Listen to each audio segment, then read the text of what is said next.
আসসালামু আলাইকুম, ফারহানাস কিচেনে আপনাদের স্বাগতম। আজকের রেসিপি সাদা মিষ্টি।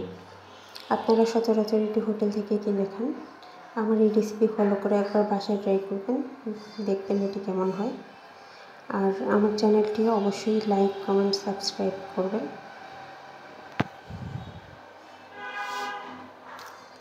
আপনি দেখতেই পাচ্ছেন মিষ্টিটা কত সুন্দর হয়েছে। আর সবথেকে বড় কথা, এটি খেতেও অনেক মজাদার। আর বাসায় বানানো খাবার তো অনেক বেশি হেলদি হয়।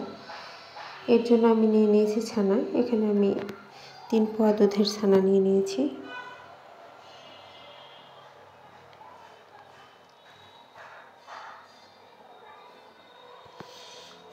ছানাটাকে খুব ভালোভাবে ম্যাশ করে নিতে হবে। এটি সময় নিয়ে ধীরে ধীরে করবেন। আসলে ছানাটা ম্যাশ করার উপরেই মিষ্টিটা অনেক ভালো হয়।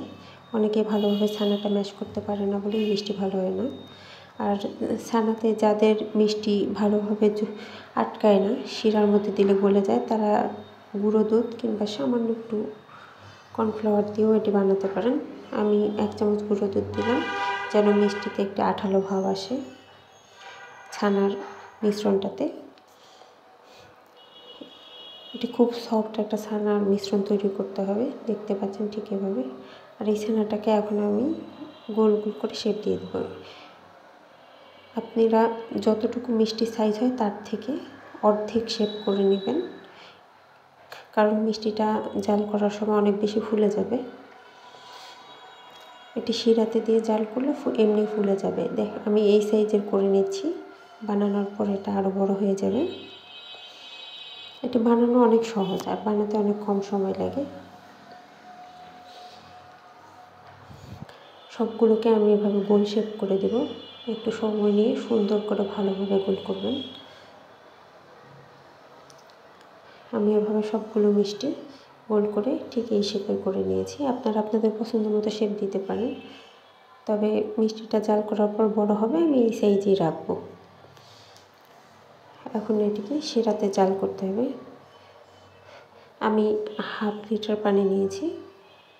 1/2 লিটার পানিতে দিয়ে দেবো চিনি। চিনিটা একটু বেশি দিতে হবে। 1 কাপ চিনি দিয়ে দিচ্ছি।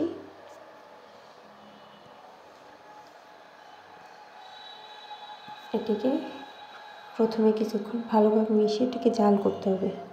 যখন পানি ফুটে উঠলে, শিরার পানিটা যখন ফুটবে, তখন মিষ্টিগুলো দিতে হবে।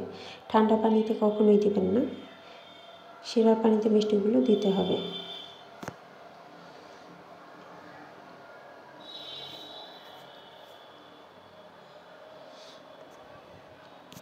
আমি সবগুলো মিষ্টি দিয়ে দিলাম, দেখতেই পাচ্ছেন ফুটন্ত পানিতে আমি দিয়েছি। আর এই পর্যায়ে মিডিয়াম আঁচ চুলাতে ছিল। এখন আমি তাপটা হালকা কমিয়ে দেব। আর মিষ্টিগুলো দেখেন ভাসতেছে। ছানার মিষ্টি দিলে ভেবে কিছুক্ষণ জাল করার পর এরকম হয়েছে। এখনও ভালোভাবে সেদ্ধ হয়নি।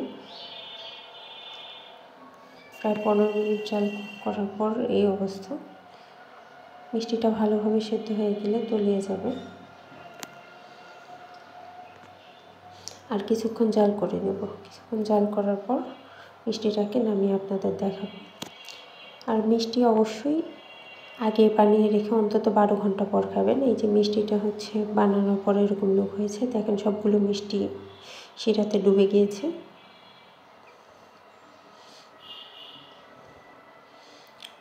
আর এটি কেমন হয়েছে তা